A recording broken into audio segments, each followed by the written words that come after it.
فرمائے ہیں ان کی ذمہ داری اللہ جل شانہ نے لی ہے، اور فرمایا کہ یہ ان کی بات نہیں، گویا ہماری بات ہے۔ وما ينطق عن الهوى ان هو الا وحی یوحی۔ آپ صلی اللہ علیہ وسلم کے ارشادات کو محفوظ رکھنے میں اور اس کو امت تک پہنچانے میں، مجھ تک اور آپ تک، حضرات صحابہ رضوان اللہ تعالی علیہ مجمعین اور ان کے بعد ہر دور کے اہل علم، تابعین، تبع تابعین، محدثین، انہوں نے بہت بڑی قربانیاں دی ہیں اور بہت غیر معمولی کارنامہ انجام دیا ہے۔ دنیا کی کسی شخصیت کا کہ اقوال، ان کے افعال، ان کے سامنے ہونے والے کام اس طریقے کے ساتھ محفوظ نہیں رہ سکے اور نہیں رکھے جا سکے جیسا کہ رسول اللہ صلی اللہ علیہ وسلم کی احادیث کو محفوظ رکھا گیا۔ یہ شریعت کا قرآن پاک کے بعد دوسرا اہم ترین ماخذ ہے، اور مسلمانوں نے اس علم کو مدون کرنے میں، اس کو محفوظ رکھنے میں، اس کو یاد رکھنے میں، اس کو حفظ کرنے میں، اس سے باتوں کو سمجھنے میں زندگیاں کھپائی ہیں، اور اس علم کی بڑی فضیلت ہے۔ رسول اللہ صلی اللہ علیہ وسلم نے فرمایا کہ اللہ جل شانہ اس شخص کو تر و تازہ رکھے، نضر اللہ امرا، اس بندے کو اللہ جل شانہ تر و تازہ رکھے، خوش باش رکھے، جو میری بات سنے اور آگے پہنچائے، یعنی حدیث شریف کو محفوظ رکھے اور آگے لے کر جائے، آگے لوگوں تک اس کو پہنچائے۔ تو آج تو ہم انشاءاللہ ایک سلسلے کا آغاز کر رہے ہیں، آپ انشاءاللہ اس کو پڑھیں گے، اور الحمدللہ اساتذہ سے پڑھنے میں ایک فائدہ یہ ہوتا ہے کہ انسان کی سند متصل ہو جاتی ہے۔ یوں تو کتابوں میں احادیث لکھی ہوئی ہیں اور مختلف قسم کے لیکچرز بھی اس کے مل جاتے ہیں، لیکن براہ راست پڑھنے میں جو ایک فضیلت حاصل ہوتی ہے وہ یہ کہ انسان کی سند حدیث براہ راست نبی کریم صلی اللہ علیہ وسلم تک متصل ہو جاتی ہے، مل جاتی ہے، سینہ بسینہ یہ چیز چلتی بھی اوپر تک جاتی ہے۔ میں اس بارے میں کچھ چیزیں آج ابتدائی چند باتیں عرض پہلے کروں گا، اس کے بعد دیکھتے ہیں کتنا ہم سبق پڑھ سکتے ہیں۔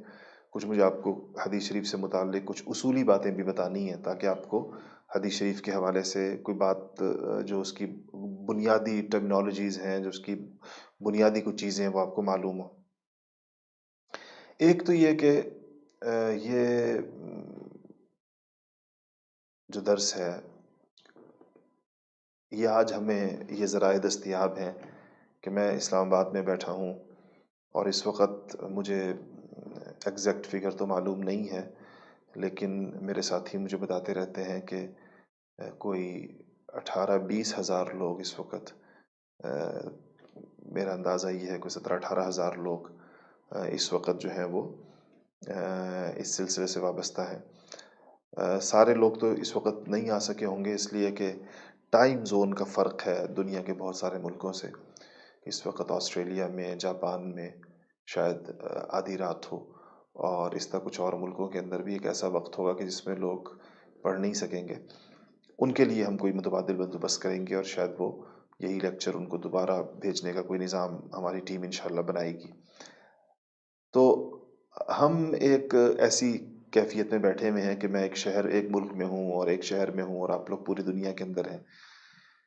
تو یہ ایک ورچوئل کلاس روم ہے، لیکن یاد رکھیے گا کہ ہمارے سامنے جو ہم نے پڑھنے کی چیز رکھی ہے وہ رسول اللہ صلی اللہ علیہ وسلم کے ارشادات ہیں،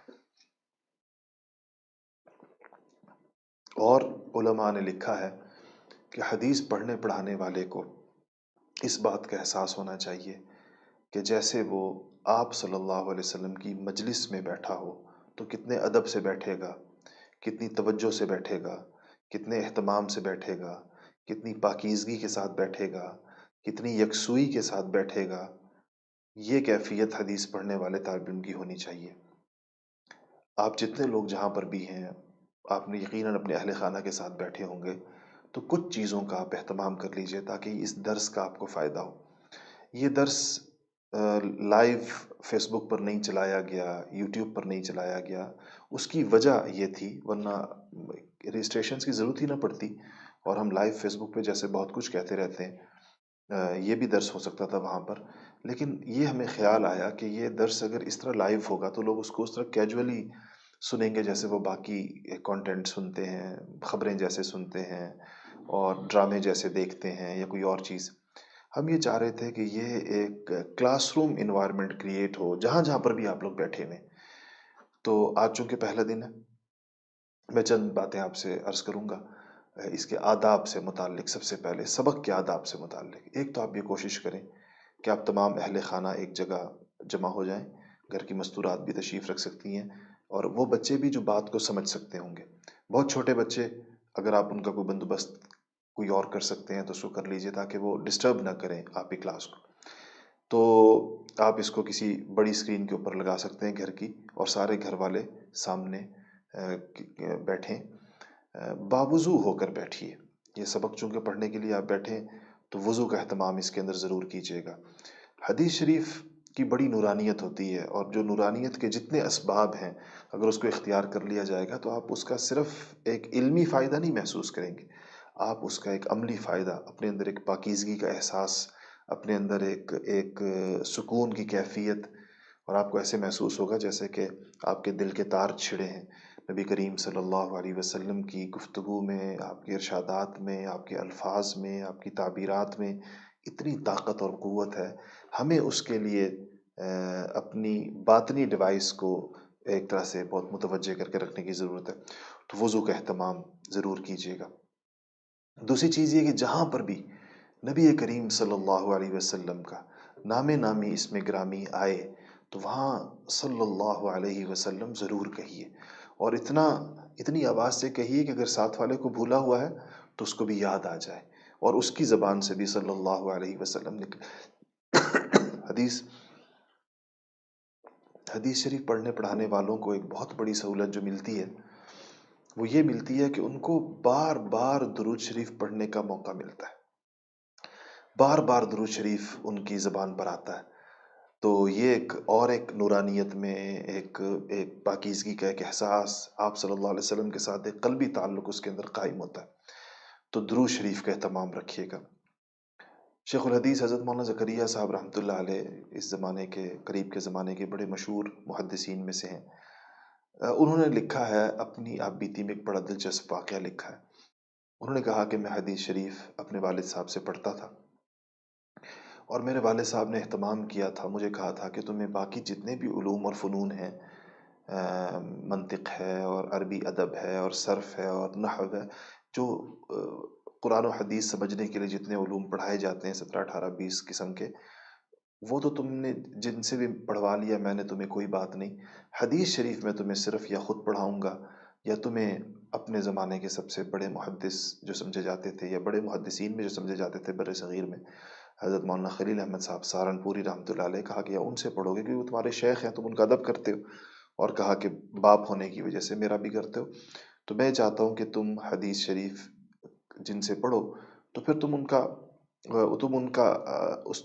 کا جو حق ہے وہ ادا کر سکو، یعنی کہ ان کی بات سمجھ سکو، اور ان کی تمہارے دل میں اتنی قدر و منزلت ضرور ہو کہ ان کی نصیحتوں پر عمل کر سکو۔ تو کہا کہ اس لیے ہمیں خود پڑھائی۔ تو جو بات میں بتانا چاہتا تھا وہ یہ کہ انہوں نے کہا کہ ہم دو ہی لوگ تھے، دو دوست تھے، دو ساتھی تھے جو دورہ حدیث شریف میں پہنچے تھے۔ دورہ حدیث مدارس کے آخری سال کو کہتے ہیں جس میں حدیث شریف پڑھائی جاتی۔ تو کہنے لگے کہ ہم دو دوست تھے، اور ہم نے دو چیزیں طے کی تھی۔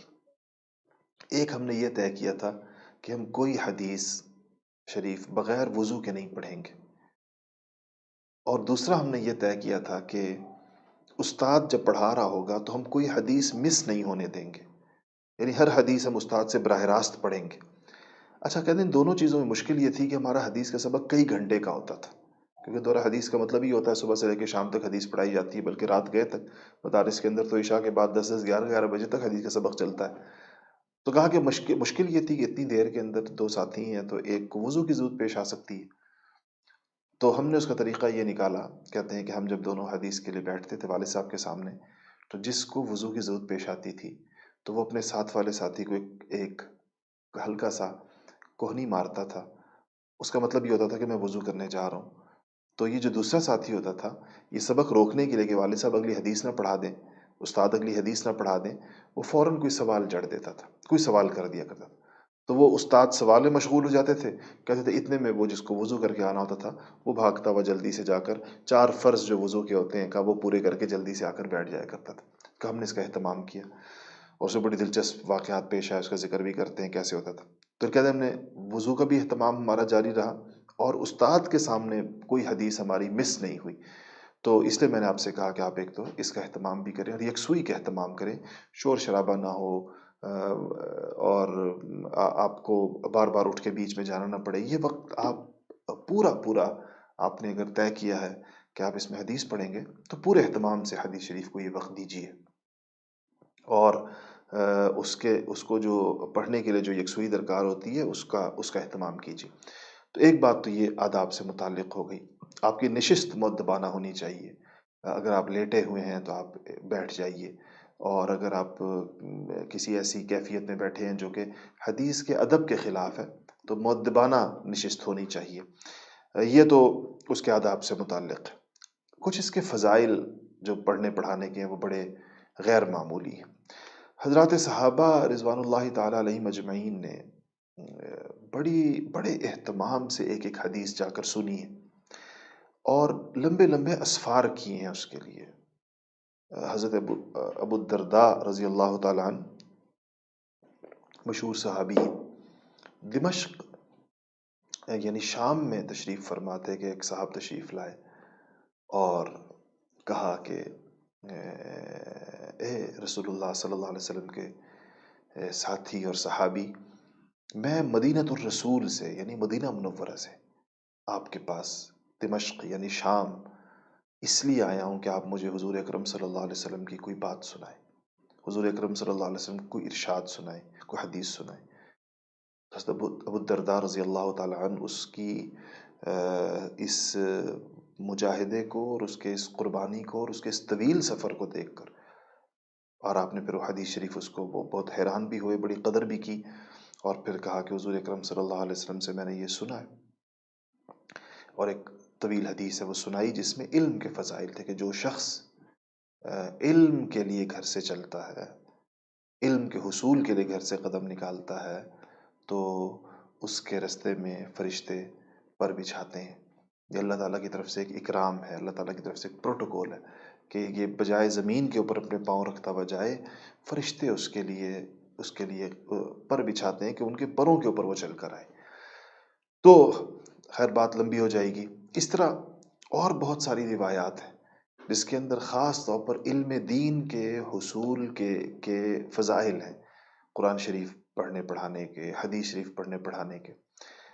تو آج کل کے حالات میں پوری دنیا کے اندر ایک لاک ڈاؤن کا سما ہے، تو کسی فزیکل کلاس کوئی بیٹھ کر پڑھنے پڑھانے کا ماحول نہیں ہے، لیکن ورنہ وہ سب سے افضل صورت ہے. اور میں آپ کو ایک بات بتاؤں کہ ہم نے کئی سالوں سے ہمارے اوپر لوگوں کا اصرار تھا کہ آپ آن لائن سلسلہ شروع کریں، اور ہمارے فیس بک پیج کے اوپر اور ٹویٹر کے اوپر اور جو بھی ذرائع ہم استعمال کرتے ہیں سوشل میڈیا کے، ان سب پہ لوگ کہ جی ہم دنیا کے دور دراز ملکوں میں رہتے ہیں اور ہم دین پڑھنا چاہتے ہیں.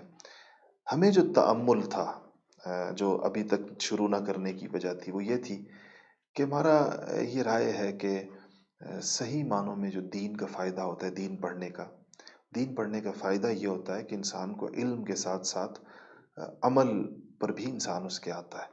وہ علم کس کام کا اور اس علم کا کیا فائدہ جس پر انسان عمل نہ کرے؟ تو علم تو عمل کے لیے ہوتا ہے. اچھا، علم پر عمل کرنے کے لیے ایک خاص فضا اور ماحول چاہیے ہوتا ہے. اس کے لیے ہم اس بات قائل تھے کہ آن کیمپس تعلیم ہونی چاہیے. ہم نے البرہان کا اسلام آباد میں اور کراچی میں اور لاہور میں جو 3 کیمپسز بنائے، تو ہمارا خیال تھا کہ آن کیمپس تعلیم ہونی چاہیے. لوگ آئیں، اساتذہ کی صحبت میں بیٹھیں، اساتذہ سے بات سنیں، اور تھوڑا مجاہدہ کر کے آئیں، سفر کر کے آئیں، اور پھر اہتمام کے ساتھ مسجد کے ماحول کے اندر اس کو سنیں، تو ان کو فائدہ زیادہ ہوگا اور اس چیز پر ان کا عمل آئے گا. تو اس لیے ہم نے اس کے آن لائن سلسلے کے ہم قائل نہیں تھے، لیکن دو چیزوں نے اس کی طرف سوچنے پر مجبور کیا۔ ایک تو یہ تھا کہ ہمارا خیال تھا کہ چلیں پاکستان میں تو کوشش کریں گے کہ ہر ضلع کی سطح پر ایک البرہان قائم کریں گے اور اس پورے ضلع کے لوگوں کو وہاں جمع کرنے کی کوشش کریں گے۔ لیکن یہ جو پوری دنیا کے اندر لوگ ہیں، اور ہمارے فیس بک پیج کے اوپر جو ان باکس میں سوالات آتے تھے، اس میں لوگ کہتے تھے کہ ہمارے یہاں دور دور تک ہمارے پاس کوئی ایسے سہولت نہیں ہے، کوئی عالم نہیں ہے یا کوئی پڑھانے والا نہیں ہے، اٹلی سے اور اسکینڈینیویا سے اور نیوزی لینڈ سے اور آسٹریلیا سے اور جرمنی، مختلف ملکوں سے۔ تو پھر ہمیں یہ خیال آیا تھا، اس وقت ہم نے طے یہ کیا تھا کہ ہم یہ آن لائن سلسلہ صرف اوورسیز پاکستانیوں کے لیے شروع کریں گے۔ وہ لوگ جو پاکستان سے باہر رہتے ہیں ان کو تو آن لائن لیا جا سکے گا، اور جو پاکستان میں رہتے ہیں تو ان کو ہم یہی کہیں گے کہ آپ سفر کر کے اور کسی ورچوئل کلاس کی بجائے، کسی آن لائن کلاس کی بجائے آپ باقاعدہ اساتذہ سے تعلیم حاصل کریں۔ لیکن اس لاک ڈاؤن کی صورتحال نے، جس کے اندر تمام لوگ اپنے گھروں کے اندر مقید ہو گئے، اور اس میں ان کے پاس وقت بڑی فراوانی کے ساتھ وقت تھا ہے، اور وہ اس کو سارا وقت انہی چیزوں کی نظر ہو رہا ہے، سوشل میڈیا کی اور الیکٹرانک میڈیا کی، اور چیزیں دیکھ رہے ہیں۔ اس سے اس بات کو ہم نے سوچا کہ اس موقع سے فائدہ اٹھا کر آپ کو کچھ چیزیں اس حوالے سے پڑھائی جا سکیں، تو اس سے یہ 25 دن کا کورس رکھا گیا۔ ٹیم کو مشکل یہ پیش آ گئی، جس میں کچھ دن آپ ہمیں شاید لگیں گے اس کو منظم کرنے میں، کہ وہ لوگوں کا رجحان بہت زیادہ ہوا۔ مجھے جو ابھی تھوڑی دیر پہلے انہوں نے بتایا، تو میرا خیال ہے کوئی 18,000 کے لگ بھگ اپلیکیشنز آ چکی ہیں، اور یہ سلسلہ بھی بند نہیں کیا گیا تھا۔ تو یہ بظاہر ایک کم سے کم بھی، اگر ہم اس کو بھی بند بھی کر دیتے ہیں آج کی رات کو، تو یہ 20,000 لوگوں کی ایک ورچوئل کلاس ہے۔ میرا خیال ہے یہ عالم اسلام کی سب سے، دنیا کی حدیث کی سب سے بڑی درسگاہ ہے۔ اس سے بڑی درسگاہ شاید ہی کوئی اس طرح ہو کہ جس کے اندر دنیا کے 70 ملکوں سے 20,000 لوگ شریک ہوں۔ تو یہ اس مخصوص حالات کی وجہ سے اس کے لیے امکانات بن گئے۔ اللہ تعالیٰ اس سلسلے کو قبول فرمایا، آپ اس کے لیے دعا بھی کریں، اور ہماری نالائقیوں کو نظر انداز بھی کیجیے۔ ہمیں کچھ وقت لگے گا، ہم پوری کوشش میں، یہ نوجوان البرہان کے رضاکار، آئی ٹی کے لوگ پوری کوشش میں ہیں کہ اس کو ایسے طریقے کے ساتھ کر لیا جائے کہ جس سے آپ کے ساتھ ہمارا یہ رابطہ جو ہے بہت اچھے طریقے کے ساتھ رہے۔ اس میں آپ کی کوئی تجاویز بھی ہو سکتی ہیں کہ اس کو کیسے زیادہ بہتر طریقے سے کیا جا سکے، تو میں انشاءاللہ سبق کے آخر میں آپ کو ایک فون نمبر دوں گا، جو میرا تو نہیں ہوگا لیکن وہ ہمارے ان ساتھیوں کا ہے جو ان سارے کاموں کو کر رہے ہوتے ہیں، تو آپ ان کو اپنا مشورہ دے سکتے ہیں، اس آج کے سبق کا فیڈ بیک بھی دے سکتے ہیں، کوئی اچھی تجویز ہو آپ کے پاس تو وہ بھی دے سکتے ہیں۔ لیکن وہ صرف ایک واٹس ایپ نمبر ہے، آپ واٹس ایپ کے اوپر میسج کر سکتے ہیں، اس پہ شاید کال کا فائدہ نہیں ہوگا، لیکن واٹس ایپ میسج آپ اس کے اوپر کر سکتے ہیں، تو اس سے یہ ہوگا کہ ہم اس کو امپروو کر لیں گے، جن چیزوں کو بہتر کیا جا سکتا ہے اس کو بہتر کر لیا جائے گا۔ اچھا جی، تو اس پہ یہ تھا کہ بات چل رہی تھی حدیث شریف کی، کہ سبق کی میں نے کہا کہ آپ کو آداب بھی بتا دوں اور اس کے کچھ تھوڑے سے فضائل بھی بتا دوں۔ حضرات صحابہ رضوان اللہ تعالیٰ علیہم اجمعین نے بڑی محنت سے اس کو محفوظ رکھا، اور جو چھوٹے صحابہ تھے، جو ساری باتیں نہیں سن سکے تھے، انہوں نے بڑے اہتمام کے ساتھ اس کو بعد میں بڑے صحابہ سے سنا۔ اس میں روایات کن حضرات نے کی اور کیسے کی، میں آپ کو انشاءاللہ اس کے بارے میں بتاؤں گا۔ آپ کو پتہ ہے کہ مدینہ منورہ کے اندر ایک درسگاہ قائم ہوئی تھی، جس کو صفہ کا چبوترا کہتے ہیں، یا صفہ کی درسگاہ کہتے ہیں۔ صفہ ایک چبوترا تھا، اور یہ مسجد نبوی میں جو کعبے، جو قبلے کی جو سمت ہے، جس طرف محراب ہے، اس کے بالکل دوسری طرف، بالکل اپوزٹ اس کے، اس کونے کے اندر، مسجد کے آخر کے اندر تھی۔ یہاں کبھی 60، کبھی 70، کبھی 100، 150، بعض حضرات نے یہ تعداد 400، 450 تک بھی پہنچائی ہے، کہ اتنی تعداد میں بعض صحابہ ہر وقت مسجد میں رہتے تھے، اور ان کے رہنے کا مقصد یہ تھا، بڑا مقصد یہ تھا کہ وہ رسول اللہ صلی اللہ علیہ وسلم کے اقوال، ارشادات، معمولات، افعال اور آپ کے سامنے ہونے والے کاموں پر آپ کے رد عمل کو محفوظ کریں۔ اور اس میں جن حضرات کو یہ موقع ملا، ان سے پھر حدیثیں بڑی تعداد کے اندر مروی بھی ہیں، جیسے سیدنا ابو ہریرہ رضی اللہ تعالیٰ عنہ، جو سب سے کثیر روایت راوی ہیں حدیث شریف کے۔ تو یہ ایک، اس کے بعد پھر تابعین کا زمانہ آیا، پھر تبع تابعین کا زمانہ آیا۔ اس کے بعد ان زمانوں میں مسلمانوں نے ہر وہ شخص جو حدیث شریف کے بیان کے اندر اس کا کوئی کردار تھا، یعنی وہ کوئی راوی تھا، اس کا بایو ڈیٹا بڑے اہتمام کے ساتھ جمع کیا۔ بعض مستشرقین نے لکھا ہے کہ وہ راویان حدیث، حدیث کے وہ لوگ جو حدیث کی روایت کی جو چین ہے اس میں کہیں پر بھی جو لوگ آتے ہیں، کسی مرحلے پر بھی آتے ہیں، یہ تقریباً 5 لاکھ کے لگ بھگ لوگ ہیں، اور ان 5 لاکھ کے لگ بھگ لوگوں کا پورا بایو ڈیٹا محدثین نے سنبھالا ہے۔ اس علم کو اسماء الرجال کا علم بھی کہتے ہیں، اور علم الجرح والتعدیل بھی کہتے ہیں، جس میں ان راویوں پر بہرحال بحث کرنی ہوتی ہے، ان راویوں کے بارے میں گفتگو ضرور آتی ہے، اور حدیث شریف کی سند کی مضبوطی کا تعلق ان کے کردار کی مضبوطی کے ساتھ ہوتا ہے کہ بیان کرنے والا کون ہے۔ تو خیر، یہ بالکل اصول حدیث کے بڑے تفصیلی مباحث ہیں، اگر ہم اس کی طرف چلے گئے تو یہ 25 دن اسی کے اندر لگ جائیں گے اور ہم شاید اپنا نصاب پورا نہ کر سکیں۔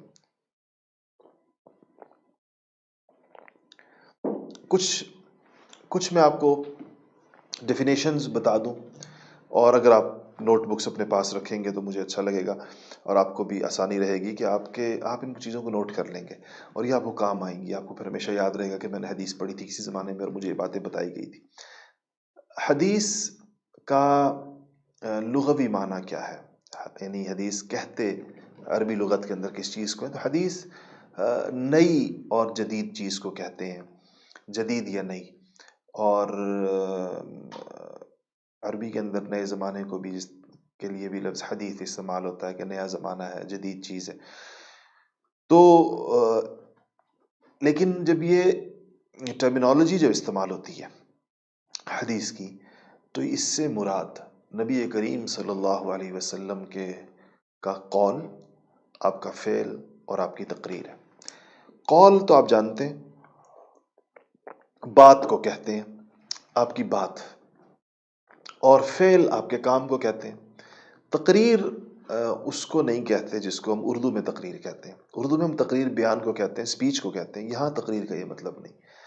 تقریر کا مطلب یہ ہے کہ یہ کوئی بات یا کوئی عمل نبی کریم صلی اللہ علیہ وسلم کے سامنے ہوا ہو، اور آپ صلی اللہ علیہ وسلم نے اس کا انکار نہ کیا ہو، اس پہ رد نہ کیا ہو، اس سے منع نہ کیا ہو، اس پہ کوئی نکیر نہ کی ہو، بلکہ آپ نے خاموشی اختیار فرمائی ہو، تو آپ کی خاموشی کو بھی تائید سمجھا جاتا ہے، اور اس کی شرعاً اجازت ہوتی ہے اس کام کی، اور اس عمل کو حدیث تقریر کے ذیل میں لایا جاتا ہے کہ میں اس کی کچھ مثالیں بھی آپ کے سامنے انشاءاللہ عرض کرتا ہوں۔ تو یہ 3 باتیں ہو گئیں کہ حدیث جو ہے وہ نام ہے نبی کریم صلی اللہ علیہ وسلم کے قول کا، نبی کریم صلی اللہ علیہ وسلم کے فعل کا، یعنی آپ نے خود کوئی کام کیا ہے، اور یا آپ صلی اللہ علیہ وسلم کے سامنے جو چیزیں ہوئیں اور آپ نے اس پہ انکار نہیں فرمایا، تردید نہیں فرمائی، رد نہیں فرمایا۔ اب دیکھیں، جیسے کہ حدیث قولی کی ایک مثال دے دوں آپ کو۔ سیدنا ابو ہریرہ رضی اللہ تعالیٰ عنہ سے روایت ہے کہ وہ فرماتے ہیں کہ رسول اللہ صلی اللہ علیہ وسلم نے فرمایا کہ صلاۃ فی مسجدی ھذا خیر من 1000 صلاۃ فیما سواہ الا المسجد الحرام، کہ آپ نے فرمایا کہ میری اس مسجد میں، یعنی مسجد نبوی میں نماز پڑھنا مسجد حرام کے علاوہ دوسری تمام جگہوں میں نماز پڑھنے سے ثواب کے اعتبار سے 1000 درجے زیادہ افضل ہے۔ اب سیدنا ابو ہریرہ رضی اللہ تعالیٰ عنہ فرما رہے ہیں کہ رسول اللہ صلی اللہ علیہ وسلم نے فرمایا، قال رسول اللہ صلی اللہ علیہ وسلم، آپ نے فرمایا۔ اب یہ حدیث قولی کہلائے گی کیونکہ آپ کا قول ہے۔ حدیث فعلی میں آپ صلی اللہ علیہ وسلم کے کسی فعل کا، یعنی آپ کے کسی عمل کا، آپ کے کسی ایکشن اور آپ کے کسی ڈیڈ کا ذکر ہوگا۔ جیسے صحابہ فرماتے ہیں کہ ہم حضور اکرم صلی اللہ علیہ وسلم کے ساتھ ہم نے جہاد کیا، تو کہتے ہیں غزونا مع النبی صلی اللہ علیہ وسلم 7 غزوات او 6، کہ ہم نے رسول اللہ صلی اللہ علیہ وسلم کے ساتھ 6 یا 7 جنگوں میں حصہ لیا، ساتھ آپ کے۔ تو آپ کا جنگ میں حصہ لینا ثابت ہو رہا ہے کیونکہ صحابی آپ صلی اللہ علیہ وسلم کے عمل کو بیان کر رہے ہیں۔ تیسری میں نے بتایا تھا حدیث تقریری، آپ کے سامنے کوئی چیز ہوئی اور آپ نے اس سے منع نہیں فرمایا. اس کی مثال بہت ساری مثالیں ہو سکتی ہیں. آپ ایک غزوے سے واپس لوٹے اور اپنے گھر تشریف لے گئے، تو گھر پہ ایک الماری اور الماری کے سامنے ایک پردہ لٹک رہا تھا. تو ہوا آئی اور پردہ ہل گیا. تو ہل گیا تو آپ نے پردے کے پیچھے دیکھا، جو الماری تھی، تو وہاں آپ کو کچھ گڑیاں نظر آئیں. حضرت عائشہ رضی اللہ تعالیٰ عنہ، آپ کو پتہ ہے چھوٹی عمر کی بچی تھی، تو وہ حضرت عائشہ کی کھیلنے کی گڑیاں آئی تھیں. تو آپ نے حضرت عائشہ سے پوچھا کہ اے عائشہ، عائشہ ما ھذا، یہ کیا ہے؟ تو حضرت عائشہ نے فرمایا کہ بناتی، میری بیٹیاں ہیں. یعنی گڑیوں کو جس طرح بچیاں کہتی ہیں نا، میری بیٹیاں ہیں. آپ نے گھروں میں دیکھا ہوگا تو وہ بیٹی بنا لیتی ہیں، یا ان کی شادیاں ہو رہی ہیں، وہ تو کہا بناتی، میری بیٹیاں ہیں. تو آپ نے فرمایا کہ ما ھذا الذی اری وسطہن، کہ ان کے درمیان میں کیا دیکھ رہا ہوں، یہ تمہاری گڑیوں کے درمیان کیا چیز ہے عائشہ؟ تو حضرت عائشہ نے فرمایا کہ فرسن، یہ گھوڑا ہے. تو آپ نے فرمایا کہ اس گھوڑے کے اوپر کیا ہے؟ تو حضرت عائشہ نے کہا کہ دو پر ہیں اس کے. اچھا، وہ کوئی گھوڑا تھا کھلونا، اس کے دو پر تھے. تو آپ نے کہا کہ عائشہ کیا گھوڑے کے پر بھی ہوتے؟ تو حضرت عائشہ نے فرمایا کیوں، کیا حضرت سلیمان علیہ السلام کے گھوڑے کے پر نہیں تھے؟ تو آپ صلی اللہ علیہ وسلم اس بات پہ ہنس پڑے. اور یہ حضرت عائشہ کی غیر معمولی ذہانت کی، ایک چھوٹی بچی کا یہ جواب دینا نبی کریم صلی اللہ علیہ وسلم کو کہ کیا حضرت سلیمان علیہ السلام کے گھوڑے کے پر نہیں تھے. تو آپ اس بات پر ہنس پڑے. اور راوی حضرت عائشہ جب اس کو روایت کرتی ہیں تو کہتی ہیں کہ آپ کے دندان مبارک، آپ کے دانت نظر آئے آپ کی ہنسی کی وجہ سے. اچھا، اب آپ نے یہ نہیں کہا کہ عائشہ یہ غلط ہے، اور یہ نہیں فرمایا گڑیاں کیوں رکھی ہوئی ہیں. اس سے ابھی آپ، اور نہ یہ بھی نہیں فرمایا کہ بہت اچھی بات ہے گڑیوں کا رکھنا. ہمیں جو حدیث ہم تک پہنچی ہے وہ یہ ہے کہ آپ نے اس عمل کو دیکھا، پوچھا، اور پھر آپ خاموش رہے. ہنسے ضرور لیکن خاموش رہے. اب نہ ان کو ٹھیک کہا نہ غلط کہا. اس سے محدثین فقہا یہ استدلال، اس کو حدیث تقریری کہتے ہیں. آپ کے سامنے ایک عمل ہوا، گڑیاں دیکھی گئیں، گھوڑا دیکھا گیا، اس سے یہ استدلال کرتے ہیں، یہ دلیل لیتے ہیں کہ بچوں کے کھلونے بتوں کے حکم میں نہیں آئیں گے. اگر چھوٹی بچیاں وہ چھوٹی چھوٹی گڑیوں سے کھیلتی ہیں تو وہ گڑیاں بت نہیں سمجھے جائیں گے. اگر ایسا ہوتا تو آپ صلی اللہ علیہ وسلم حضرت عائشہ رضی اللہ تعالیٰ عنہ کو اس سے منع فرما دیتے. اس کو حدیث تقریری کہتے ہیں. ایک مثال میں نے آپ کے سامنے اس کی پیش کی. حدیثی کتابوں کے اندر اس کی آپ کو بے شمار مثالیں مل جائیں گی. اگر ہم سامنے آمنے بیٹھے ہوتے اور یہ ہمارا ہوا کے دوش پر یہ سبق نہ جا رہا ہوتا تو میں حدیثی کتاب آپ کو دے کر اس کی جو مشق آپ سے کراتا وہ یہ ہوتا کہ آپ سے کہتا کہ اس میں حدیثی اس کتاب سے ڈھونڈیے کہ قولی احادیث کون سی ہیں، فعلی احادیث کون سی ہیں، اور تقریری احادیث کون سی ہیں. لیکن یہ کام آپ اپنی جگہ پر کر سکتے ہیں، آپ کو پتہ چل جائے گا. تو یہ تین باتیں آپ کو پتہ چلی کہ آپ کے قول کا نام بھی حدیث ہے، آپ کے فعل کا نام بھی حدیث ہے، اور آپ کی طرف سے آپ کے سامنے ہونے والے کسی عمل پر آپ کی خاموشی کا نام بھی حدیث ہے. اچھا جی، اس کے بعد میں ان چیزوں کو مختصر کرنا چاہ رہا ہوں، اور اس لیے مختصر کرنا چاہ رہا ہوں کہ ہمیں جانا ہے اپنی اصل سبق کی طرف، جس میں ہمیں کچھ نہ کچھ آج سے ہی آغاز کر دینا چاہیے. ہاں، صحابہ میں آپ کے شاید علم میں ہوگا کہ بعض صحابہ سے روایتیں زیادہ ہیں، بعض سے کم ہیں. مثال کے طور پر سب سے زیادہ احادیث اگر ہونی چاہیے، اگر وہ ساری بیان کرتے یا اس کا اہتمام فرماتے تو وہ کس صحابی کی ہونی چاہیے؟ اگر میں آپ سے پوچھوں تو آپ کا جواب کیا ہے کہ کس صحابی کی احادیث سب سے زیادہ ہونی چاہیے؟ سب سے زیادہ صحبت کا موقع کس کو ملا ہے؟ نبوت کا اعلان ہونے سے پہلے بھی اور نبوت کا اعلان ہونے کے بعد بھی آپ کے سب سے زیادہ قریب کون رہا ہے؟ آپ کی دوستی کس کے ساتھ رہی؟ آپ کا سفر کس کے ساتھ زیادہ ہوا؟ اور آپ کی رفاقت کس نے سب سے زیادہ اٹھائی؟ تو ظاہر بات ہے کہ سب سے زیادہ باتیں تو ان کے پاس تھیں، مگر انہوں نے روایتیں بہت کم کی. اور صرف 142 روایت اس وقت ہمارے پاس موجود ہے سیدنا ابو بکر صدیق رضی اللہ تعالیٰ عنہ کی. کم و بیش. تو اس کی وجہ ان کا وہ غیر معمولی ایک خوف تھا اور ایک غیر معمولی احساس ذمہ داری تھا جو شاید بہت حد سے بھی بڑھا ہوا تھا کہ عام آدمی کی جو حد ہوتی ہے، ورنہ ان حضرات کی کوئی چیز بھی اعتدال سے اوپر نہیں ہوتی، لیکن عام آدمی کی تعبیر میں بات کر رہا ہوں کہ انتہا درجے کا ان کو یہ تھا کہ میں کوئی ایسی بات میرے منہ سے نہ نکلے کہ جو حضور اکرم صلی اللہ علیہ وسلم کی طرف میں منسوب کروں، اور اس میں کوئی معمولی بال برابر بھی جو کوئی ایسی چیز حضور اکرم صلی اللہ علیہ وسلم کی طرف منسوب کر دے جو آپ نے نہیں ارشاد فرمائی. آپ نے فرمایا کہ فَلْيَتَبَوَّأْ مَقْعَدَهُ مِنَ النَّارِ، ایسا شخص اپنا پکا ٹھکانہ جہنم کے اندر بنا لے جو میری جانب کو ایسی بات منسوب کرے جو میں نے نہیں کہی، حدیث موضوع، گھڑی ہوئی حدیث، من گھڑت باتوں کے بارے میں. اس لیے یہ بڑی ذمہ داری کی بات ہے، آپ بھی بہت احتیاط کیا کریں.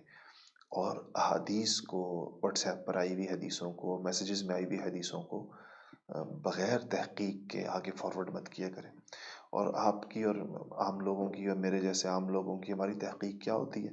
اس کے نیچے اگر حدیث نمبر لکھا ہوا ہے یا کوئی حوالہ لکھا ہوا ہے یا حدیثی کتاب کا نام لکھا ہے تو ہم سمجھتے ہیں کہ ٹھیک ہوگی، حالانکہ ہم نے دیکھا تو نہیں کہ واقعی ہے یا نہیں ہے. اس کے نیچے بخاری لکھا ہے، بخاری حدیث نمبر 415، تو ہمیں کیا پتا کہ بخاری میں 415 نمبر پر یہ حدیث موجود بھی ہے یا نہیں، یا بخاری میں بھی ہے یا نہیں، لکھنے والے نے لکھا ہوا ہے. اس قسم کی بہت ساری چیزیں چلتی رہتی ہیں اور ہم سے بہت پوچھا بھی جاتا رہتا ہے اس کے بارے میں. تو اس میں ہمیں مستند لوگوں کی چیزوں کو ہی آگے، اگر آپ کے پاس کسی ایسے شخص کی طرف سے آیا جس کے بارے میں آپ کو یقین ہے کہ وہ صاحب علم ہے اور وہ حدیث کو جانتا ہے اور حدیث شریف کی کے علم سے واقفیت رکھتا ہے، اور وہ کوئی ایسی بات حدیث کے نام پر آگے نہیں کرے گا جو حدیث نہیں ہوگی، تو پھر آپ اس کو درست سمجھ سکتے ہیں.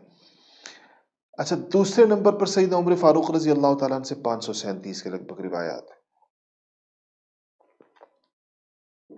سیدنا عثمان رضی اللہ تعالیٰ عنہ سے کوئی 146 روایات ہیں، اور سیدنا علی شیر خدا رضی اللہ تعالیٰ عنہ سے کوئی 536 کے لگ بھگ روایات ہیں. اچھا، یہ تو خلفائے راشدین، ان کے بارے میں نے بتایا. میں چاہتا کچھ آپ کو ان حضرات کے بارے میں بتاؤں جو بڑے کثیر الروایت کہلاتے ہیں، یعنی وہ حضرات جنہوں نے بہت زیادہ روایتیں کی ہیں. جیسے اس میں اگر پہلا نمبر ہوگا تو سیدنا ابو ہریرہ رضی اللہ تعالیٰ عنہ کا ہوگا. ان کا اصلی نام جو تھا وہ عبد الرحمن تھا، اور یہ بنو دوس ایک قبیلہ تھا، اس سے ان کا تعلق تھا. 28 سال کی عمر میں مسلمان ہوئے ہیں، اور کم و بیش 50 سال حدیث شریف کے پڑھنے پڑھانے میں انہوں نے گزارے ہیں. تقریباً 78 برس کی عمر میں ان کا انتقال ہوا ہے. تو یہ سیدنا ابو ہریرہ رضی اللہ تعالیٰ عنہ سے جو احادیث کی روایات ہیں وہ تقریباً کوئی 5374 روایات ہیں. 5374 احادیث حضرت سیدنا ابو ہریرہ رضی اللہ تعالیٰ عنہ نے روایت فرمائی ہیں. آپ صلی اللہ علیہ وسلم نے ان کو علم کا برتن قرار دیا تھا. اور اچھا، انہوں نے نبی کریم صلی اللہ علیہ وسلم سے اپنے حافظے کی کمزوری کی شکایت کی تھی. تو آپ کہا کہ یا رسول اللہ، میں آپ کی باتیں سنتا ہوں اور ان کو یاد رکھنے کی کوشش کرتا ہوں، لیکن مجھے بعض اوقات بھول جاتی ہیں. تو اس پر آپ نے فرمایا کہ اپنی چادر بچھاؤ. تو میں نے چادر بچھا دی، اور فرماتے ہیں، ابو ہریرہ فرماتے ہیں کہ اس کے بعد مجھے پھر کوئی حدیث کبھی بھولی نہیں، کبھی حضور اکرم صلی اللہ علیہ وسلم کی کوئی بات مجھے بھولی نہیں. تو ان کی روایتیں ہیں. ان سے سیدنا ابو ہریرہ رضی اللہ تعالیٰ عنہ سے کوئی 800 سے زائد لوگوں نے روایت کی. آپ یہ کہہ سکتے ہیں کہ ان کے 800 سے زیادہ شاگرد تھے جنہوں نے ان سے روایتیں کی، اور ان 800 لوگوں میں بعض بڑے بڑے صحابہ بھی شامل ہیں، بڑے جلیل القدر صحابہ اس کے اندر شامل ہیں. اس کے بعد سیدنا ابو ہریرہ رضی اللہ تعالیٰ عنہ کے بعد دوسرے نمبر پر جو ہمارے پاس جن صحابی سے سب سے زیادہ روایات ہمارے پاس آئی ہیں، یہ حضرت عبداللہ ابن عمر ہے. سیدنا عبداللہ ابن عمر رضی اللہ تعالیٰ عنہ حضرت حفصہ ام المؤمنین حفصہ کے سگے اور حقیقی بھائی ہیں، اور خلیفہ راشد سیدنا عمر فاروق رضی اللہ تعالیٰ عنہ کے صاحبزادے ہیں. ان سے جو احادیث کی روایات ہیں وہ 2630 احادیث حضرت عبداللہ ابن عمر رضی اللہ تعالیٰ عنہ نے روایت فرمائی ہیں۔ ان سے ایک بڑی مشہور روایت ہے، اور اس روایت کو سلسلۃ الذہب کہتے ہیں، ایک کڑی ہے، ایک روایت سے مراد یہ حدیث کی روایت نہیں، یعنی ان کی ایک سند ہے، اور اس سند کو سلسلۃ الذہب کہا جاتا ہے، اور یہ وہ سند ہے جو امام مالک ان کے غلام نافع اور نافع ابن عمر سے ذکر کرتے ہیں۔ یہ مشہور سند آتی ہے بہت ساری حدیثوں میں، اور جہاں پر بھی آتی ہے تو یہ بڑی مضبوط سمجھی جاتی ہے محدثین کے نزدیک۔ تیسرے نمبر پر کثرت کے ساتھ روایات کرنے والوں میں حضرت سیدنا انس ابن مالک مدینے کے ہیں، اور ان سے 2286 روایات۔ 9-10 برس کی عمر میں رسول اللہ صلی اللہ علیہ وسلم کی خدمت میں آئے تھے۔ ان کی والدہ ام سلیم تھیں، اور ان کی آپ صلی اللہ علیہ وسلم کی خدمت میں آنے کا واقعہ بڑا دلچسپ ہے۔ ان کی والدہ نے آپ کو نبی کریم صلی اللہ علیہ وسلم کی خدمت میں باقاعدہ پیش کیا تھا، اور اس کی وجہ وہ یہ بیان کرتی تھی کہ جب آپ صلی اللہ علیہ وسلم مدینہ منورہ تشریف لائے تھے تو ہر شخص آپ کو انصار کے ہر گھرانے سے آپ کے خیر مقدم اور آپ کے لیے تحفے پیش کیے جا رہے تھے۔ تو فرماتی ہیں کہ میرے گھر میں کچھ نہیں تھا، میں نے اپنا گھر سارا دیکھا تو آپ کی خدمت میں پیش کرنے کے لیے کوئی چیز نہیں تھی سوائے میرے اس چھوٹے بیٹے کی جس کی عمر 7 8 یا 9 سال کے لگ بھگ ہوگی۔ تو کہتی ہیں کہ میں نے سوچا کہ میں اپنے اسی بیٹے کو حضور کو دے دیتی ہوں کہ آپ بھی کوئی خدمت کیا کریں گے۔ تو یہ اس طریقے کے ساتھ دربار رسالت کے اندر پہنچے، اور پھر 10 سال 9 سال انہوں نے آپ ہی کی خدمت فرمائی۔ خود فرماتے ہیں کہ میں نے 10 سال رسول اللہ صلی اللہ علیہ وسلم کی خدمت کی، تو اور آپ نے ان کو دعا دی، اولاد کے اندر برکت کی، مال کے اندر برکت کی، اور عمر کے اندر برکت کی، اور اللہ پاک نے ان کو تینوں چیزیں خوب عطا فرمائیں۔ تو یہ انس بن مالک رضی اللہ تعالی عنہ جو ہیں، ان سے ہمارے پاس 2286۔ چوتھے نمبر پر احادیث کی روایت کرنے والی کثیر الروایت صحابیہ ہمارے پاس جو ہیں وہ ام المؤمنین حضرت اماں عائشہ صدیقہ رضی اللہ تعالیٰ عنہ ہے۔ یہ خوش قسمت ترین خاتون صدیق کی بیٹی ہیں اور نبی کی بیوی ہیں۔ صدیق ایک مرتبہ ہے انبیاء کے بعد جو سب سے افضل ترین شخص ہیں روئے زمین کے، نبیوں کی جماعت کے بعد، وہ سیدنا ابوبکر صدیق رضی اللہ تعالیٰ عنہ۔ تو یہ ان کی صاحبزادی ہیں، اور نبی کریم صلی اللہ علیہ وسلم کی سب سے زیادہ محبوب بیوی ہیں، آپ کو سب سے زیادہ تعلق ان کے ساتھ رہا۔ حضرت عائشہ صدیقہ رضی اللہ تعالیٰ عنہ سے 2210 روایات ہیں، اور آپ سے بہت سے لوگوں نے روایات کی ہیں، لیکن اس میں خاص طور پر آپ کے 2 بھانجے جو حضرت اسماء کے بیٹے تھے، حضرت عبداللہ ابن زبیر اور حضرت عروہ ابن زبیر، یہ حضرت عائشہ سے اپنی خالہ سے روایات کرتے ہیں کافی۔ 5ویں نمبر پر حضرت عبداللہ ابن عباس رضی اللہ تعالیٰ عنہ، اور یہ حضرت عباس کے بیٹے ہیں، اور حضرت عباس رضی اللہ تعالیٰ عنہ رسول اللہ صلی اللہ علیہ وسلم کے چچا تھے، اور تقریباً آپ کے ہم عمر تھے۔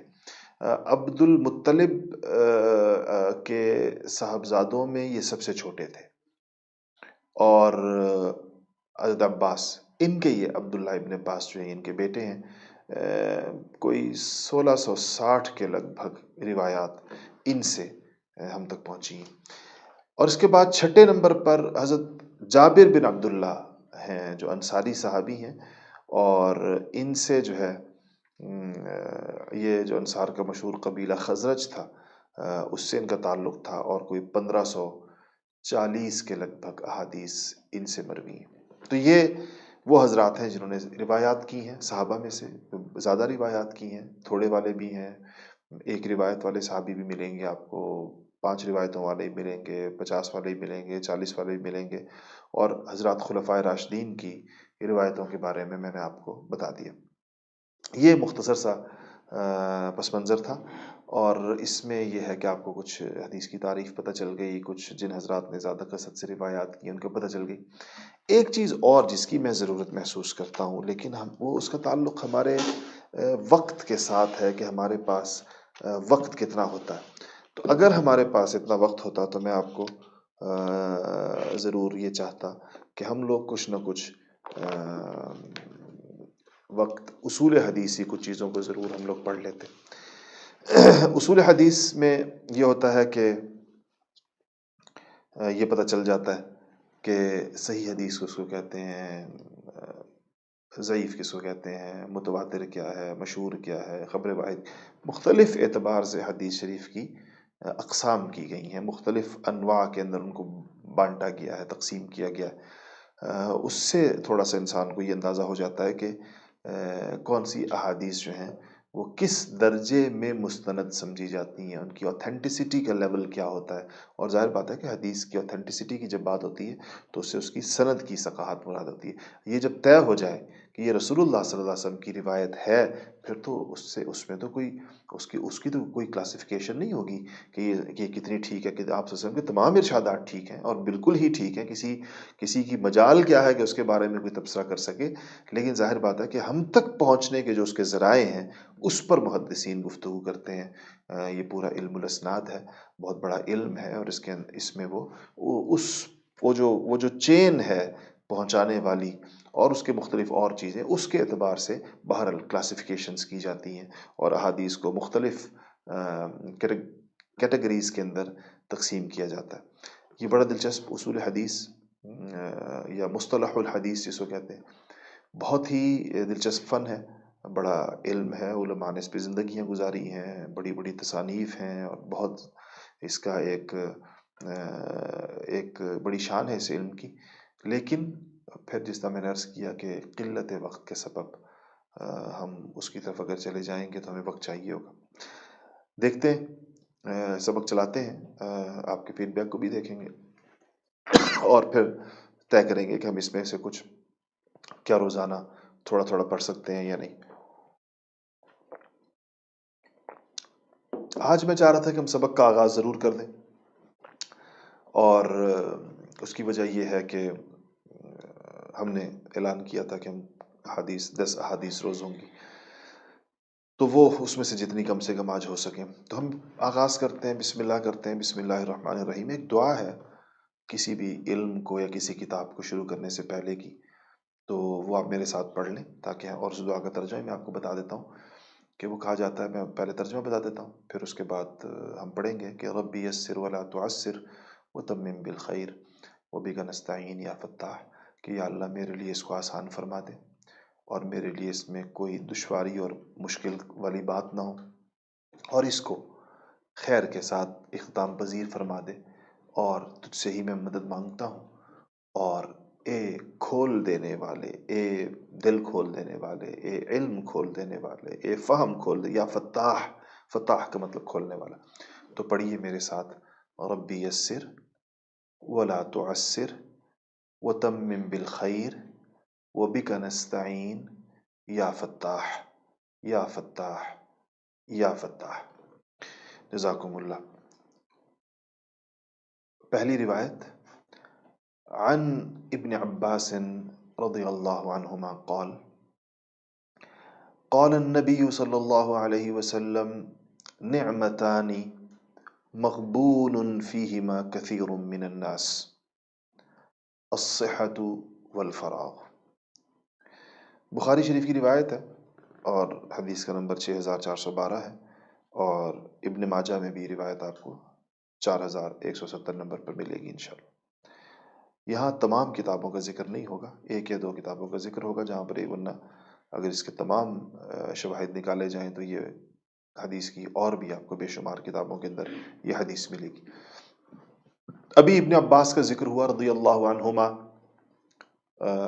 حضرت عباس کے صاحبزادے کا، جو ان صحابہ میں شامل ہیں جن کی جو کثیر روایت صحابہ، تو وہ فرماتے ہیں کہ نبی کریم صلی اللہ علیہ وسلم نے فرمایا، قال النبی صلی اللہ علیہ وسلم نعمتانی، نعمتانی کا مطلب دو نعمتیں ایسی ہیں۔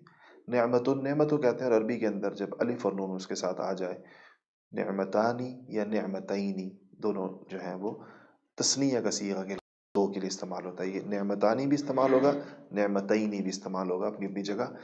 یہ دو کیوں ہیں اور کہاں نعمتانی استعمال ہوگا اور کہاں نعمتینی استعمال ہوگا، اس کا تعلق علم النحو کے ساتھ ہے، اور وہ ظاہر بات ہے کہ یہاں ہم اس پر بات نہیں کر سکتے۔ فرمایا دو نعمتیں ایسی ہیں مغبون فیہما کثیر من الناس، کہ اس میں لوگوں کی اکثریت نقصان اٹھاتی ہے۔ ان دو نعمتوں کو لوگوں کی اکثریت صحیح طریقے سے استعمال نہیں کر پاتی۔ میں جب اس حدیث شریف کا انتخاب کر رہا تھا، مجھے یہ آج کل کے حالات کے اوپر انتہائی منطبق ہوتی ہوئی محسوس ہوئی، جیسے یہ آج کے لیے کہا گیا ہو، یہ جو ہماری صورتحال ہے۔ فرمایا کہ دو نعمتیں ایسی ہیں جن کی لوگ قدر نہیں کر پاتے، جن سے پورا فائدہ نہیں اٹھا سکتے۔ مغبون غبن سے ہے، اور غبن جو ہے وہ کسی چیز کے اندر خسارے اور نقصان کو کہا جاتا ہے، کہ نقصان اٹھاتے ہیں اس کے اندر۔ وہ کون سی دو نعمتیں؟ کثیر من الناس، کثیر من الناس، لوگوں کی اکثریت، یعنی کوئی خال خال خوش نصیب ہوگا جو کہ ان نعمتوں سے فائدہ اٹھائے گا، لیکن اکثریت نقصان اٹھاتی ہے، قدر نہیں کر پاتی ہے۔ الصحت والفراغ، پہلی نعمت صحت کی نعمت، اور دوسری نعمت فرصت کی نعمت۔ فراغ فرصت کو کہتے ہیں، الصحت والفراغ۔ اب دیکھیے کیسے ایک جملے کے اندر ایک جہاں بند کر دیا نبی کریم صلی اللہ علیہ وسلم نے۔ صحت جب تک ہوتی ہے، ان قوتوں کا انسان کو احساس نہیں ہوتا۔ یہ نوجوانوں کی دیکھیں کیسی ایک زبردست زندگی ہوتی ہے، نہ تھک رہے ہیں، نہ کمر میں درد ہے، نہ گھٹنوں میں درد ہے، نہ ٹخنوں میں درد ہے، نہ ان کو اٹھنے بیٹھنے میں کوئی تکلیف ہے، نہ ان کو کوئی سر میں درد ہے، نہ ان کو کوئی تھکاوٹ محسوس ہو رہی ہے۔ صحت، جتنا بھی کام کریں تو ان کے لیے کوئی مشکل نہیں، ان کے بازوؤں کے اندر جان ہے، ان کے جسم کے اندر جان ہے۔ تو یہ بڑی اللہ تعالیٰ کی نعمت ہے، لیکن ایک نظام ہے اللہ تعالیٰ کا کہ صحت بالآخر روح بزوال ہوتی ہے۔ بڑھاپے کی طرف انسان جاتا ہے، اس کا جسم کمزور ہونا شروع ہو جاتا ہے، اس کے اعصاب کمزور ہونے شروع ہو جاتے ہیں، اس کے اعضاء اب کمزور ہونا شروع کرتے ہیں، شکایتیں شروع ہوتی ہیں، درد شروع ہوتے ہیں، تکلیف شروع ہوتی ہے، بالآخر اعضاء آہستہ آہستہ کام کرنا چھوڑ دیتے ہیں۔ اب اس شخص کے لیے مشکلات شروع ہو جاتی ہیں۔ اس وقت اس کو بہت یاد آتی ہے، صحت بڑی یاد آتی ہے۔ آپ نے کبھی غور کیا کہ بیماری کے دنوں کے اندر ہمیں صحت یاد آتی ہے؟ بیماری کے دنوں میں جب ہم ہل نہ سکیں، جب ہم کھا نہ سکیں، جب ہم چل نہ سکیں، تو ہمیں ضرور ہمارے دل پر یہ دستک ہوتی ہے کہ صحت کے زمانے کی قدر نہیں ہوئی۔ جس کو جو بیماری ہے، کسی کو اگر کمر کا درد ہے، وہ دل میں سوچتا ہے کہ وہ لوگ کتنے خوش قسمت ہوں گے جن کی کمر بالکل ٹھیک ہے، جنہیں کمر کا کوئی مسئلہ ہی نہیں ہے۔ وہ 18 گھنٹے بیٹھے رہے، ان کو کوئی مسئلہ نہیں، بغیر ٹیک کے بیٹھے رہے، ان کو کوئی مسئلہ نہیں، 22 گھنٹے کام کرتے ہیں۔ یہ ضرور سوچتا ہے یہ بندہ کہ کیسے خوش نصیب ہیں وہ لوگ، لیکن یہ بات وہ نہیں سوچتا جس کی کمر ٹھیک ہے۔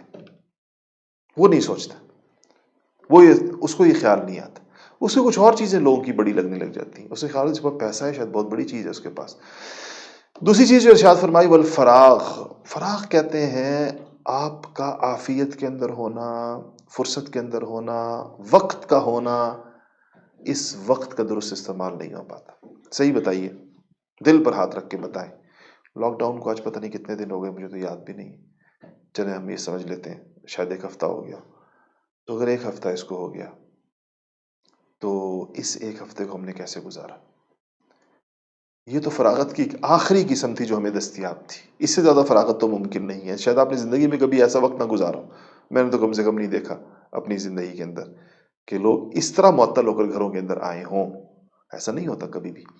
تو یہ ہمارے پاس فراغت کی جو انتہائی قسم ہو سکتی تھی، ہم نے اس کو دیکھ لیا اس 1 ہفتے میں جو گزر گیا۔ 1 ہفتہ گزارا کیسے؟ کتنا پروڈکٹیو رہا، کتنا اس سے فائدہ اٹھایا ان گھڑیوں سے جو 24 گھنٹے گزرتے ہیں؟ یقیناً یقیناً یقیناً ضائع ہوا، اور بہت زیادہ ضائع ہوا، بے دردی کے ساتھ ضائع ہوا، لایانی کے اندر ضائع ہوا، ان چیزوں میں ضائع ہوا جس میں اس وقت کو نہیں لگنا چاہیے تھا۔ حدیث شریف یہی کہہ رہی ہے کہ قدر نہیں کی جاتی۔ اس کی قدر کب آئے گی؟ جیسے کہ صحت کی قدر تو آتی ہے بیماری کے اندر یا بڑھاپے کے اندر، اس میں خیال آتا ہے، پھر بندہ کہتا ہے ہائے صحت کا زمانہ، ہائے جوانی۔ اور فراغ کی، فرصت کی قدر آتی ہے جب انسان یا تو بہت برے طریقے سے مشغول ہو جائے کہ اس کو سر کھجانے کی فرصت نہ ملے، یا موت کے وقت کے اندر آتی ہے، جب موت کا فرشتہ اس کے سر پر پہنچتا ہے تو اس کو خیال آتا ہے کہ ہائے اتنا وقت ضائع کر دیا، ہائے اتنا وقت ضائع کر دیا۔ تو یہ پہلی روایت تھی، نعمتان مغبون فیہما کثیر من الناس الصحت والفراغ۔ اللہ جل شانہ ہمیں ان دونوں نعمتوں کی صحیح معنوں میں قدردانی کی توفیق نصیب فرمائے۔ اللہ تعالی ہمیں صحت کی نعمت بھی عطا فرمائے اور اس کی قدر بھی عطا فرمائے، اور اللہ تعالی ہمیں فراغ کی نعمت بھی عطا فرمائے، ہمارے دل کو ہر قسم کے تفکرات سے، پریشانیوں سے، آزمائشوں سے کیونکہ یہ سب کچھ فراغ میں تو نہیں ہو. فراغ کا تو مطلب یہ ہوتا ہے کہ آپ ٹھیک ہوں، نارمل ہوں. تو اللہ تعالیٰ ہمیں فراغ عطا بھی فرمائے اور پھر اس کی اس طرح کی قدر عطا فرمائے کہ ہم ان اوقات کو بہت درست جگہوں کے اوپر لگائیں. دوسری روایت، اور یہ پھر میں نے ابھی جن صحابی رسول کا نام لیا جو بہت کثرت کے ساتھ روایات کرتے ہیں، سیدنا انس ابن مالک رضی اللہ تعالیٰ عنہ، جو خادم رسول ہیں، نبی کریم صلی اللہ علیہ وسلم کے بڑے خاص خادم رہے ہیں، ان سے روایت ہے. عن انس رضی اللہ عنہ قال. اچھا، ایک چھوٹا سا فرق آپ دونوں روایتوں میں دیکھیں گے کہ یہاں میں رضی اللہ عنہ کہہ رہا ہوں اور اسے پچھلی روایت کے اندر میں نے رضی اللہ عنہما کہا ابن عباس کو. عنہما کا مطلب دونوں پر کے لیے دعا ہے، کیونکہ جو صحابی خود بھی مسلمان ہو، صحابی تو مسلمان ہی ہوتا ہے، ان کے والد بھی صحابی ہوں، یعنی دونوں باپ بیٹا صحابی ہوں، تو وہاں پر رضی اللہ عنہما کہا جاتا ہے کہ اللہ تعالیٰ ابن عباس کا مطلب کہ ابن عباس پر بھی رضی اللہ عنہ اور ان کے والد عباس پر بھی اس لیے رضی اللہ عنہما کہا جاتا ہے. اچھا، عن انس رضی اللہ عنہ قال قال رسول اللہ صلی اللہ علیہ وسلم یکبر ابن آدم، کہ بڑا ہو جاتا ہے آدم کا بیٹا یعنی انسان. یکبرو، کبیر لفظ آپ نے سنا، کبیر بڑے کو کہتے ہیں. تو یکبرو ابن آدم، آدم کا بیٹا بڑا ہو جاتا ہے، بڑھتا ہے، یعنی اس کی عمر بڑی ہو جاتی ہے، زیادہ عمر کا ہو جاتا ہے. وہ یکبر معہ اثنان، اور اس کے ساتھ دو چیزیں اور بڑی ہو جاتی ہیں. جتنی اس کی عمر بڑھتی ہے، دو چیزوں میں اس کی شدت بڑھتی ہے، دو چیزوں کے اندر اس کی کیفیات مزید بڑھتی ہیں. وہ دو چیزیں کیا ہیں؟ اسنان دو کو کہتے ہیں. یکبرو ساتھ بڑی ہوتی، معہ ساتھ بڑی ہوتی ہیں اس کے، اسنان دو چیزیں. کون سی؟ حب المال و طول العمر، ایک مال کی محبت اور ایک زندگی کی محبت، زندگی کی طوالت کی خواہش، یہ خواہش کہ میری عمر ختم نہ ہو کبھی بھی، اور ایک مال کی محبت، یہ عمر کے ساتھ بڑھتا چلا جائے. جتنی عمر بڑھے گی مال سے تعلق بڑھے گا، اور جتنی عمر بڑھے گی تو مزید زندگی کا شوق بڑھے گا، الا یہ کہ کسی کی اصلاح. اور یہ عام نفس کی کیفیات کا بیان ہوتا ہے عام طور پر ایسی روایات کے اندر.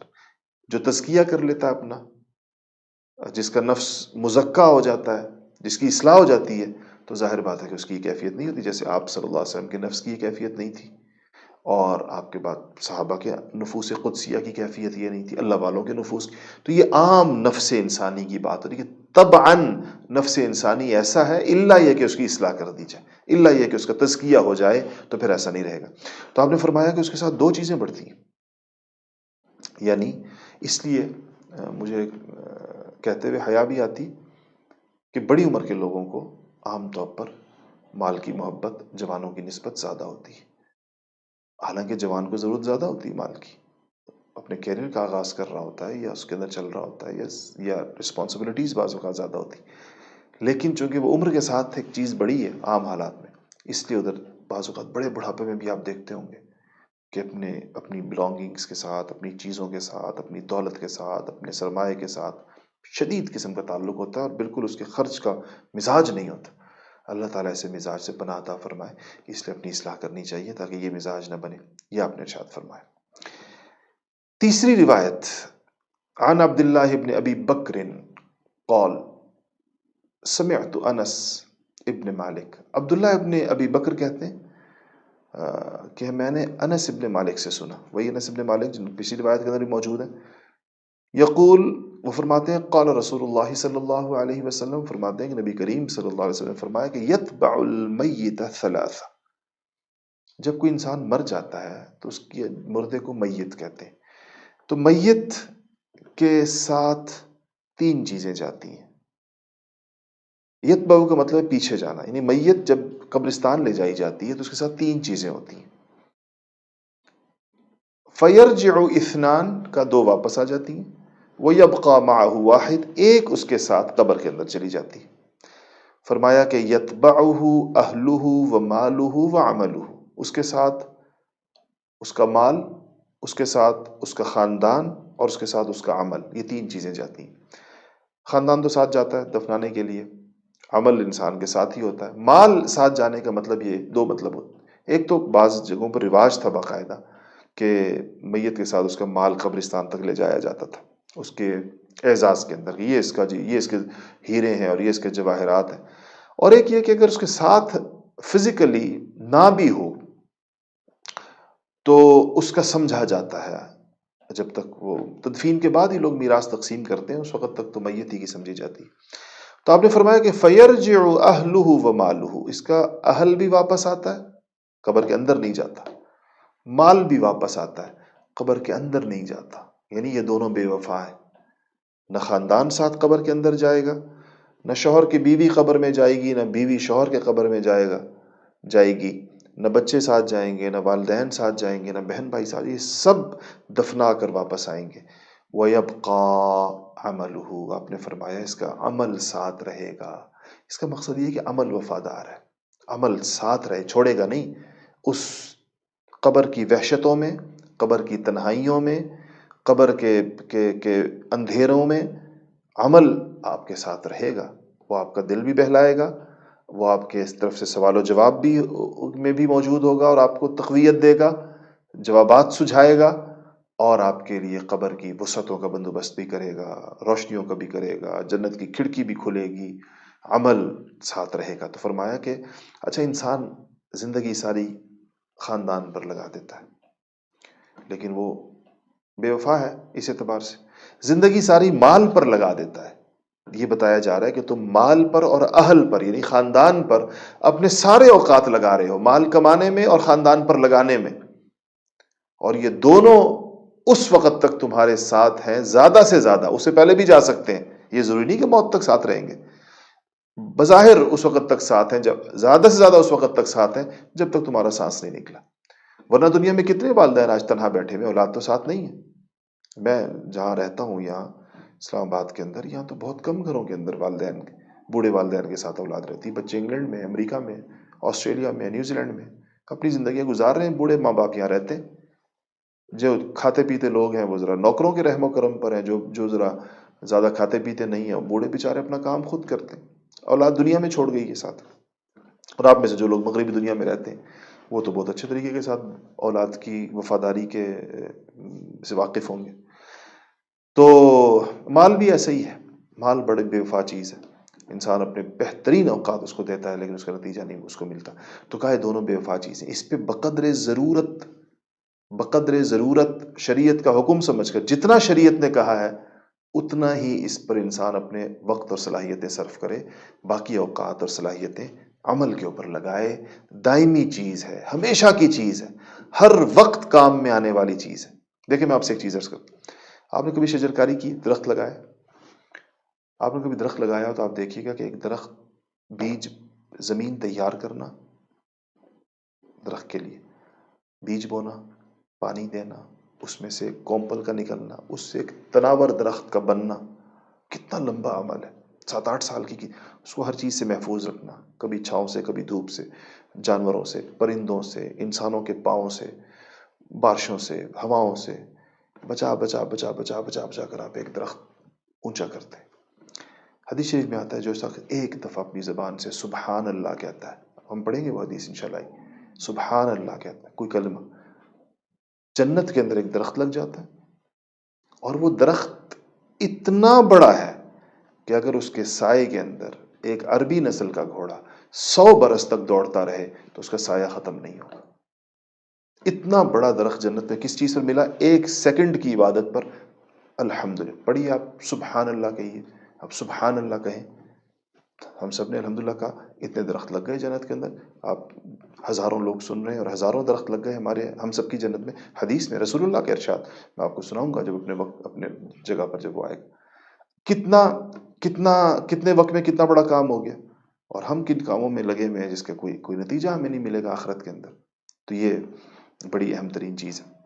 میرا خیال ہے ہمارا گھنٹہ پورا ہو گیا، خیال یہ تھا کہ 1 ہی گھنٹے سے اس کا آغاز کیا جائے، اگر آپ چاہیں تو ہم اس وقت کو بڑھا بھی سکتے ہیں، اور ایک چیز اور بھی شاید ہم مزید مضامین بھی شروع کر سکتے ہیں، جو ضروری نہیں کہ میں ہی پڑھاؤں، ظاہر بات ہے میرے لیے ساری چیزیں پڑھانا ممکن نہیں ہوگا، لیکن اساتذہ ہمارے پاس البرہان کے موجود ہیں جو آپ کو سیرت پڑھا سکتے ہیں، تفسیر پڑھا سکتے ہیں، اور فقہ پڑھا سکتے ہیں، مسائل سوالوں کے جواب دے سکتے ہیں۔ تو ایک دو تین کام آپ نے کرنے، میں سبق بند کرنے سے پہلے آپ سے 2-3 گزارشات کروں۔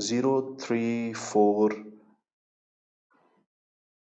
88 77 66 55।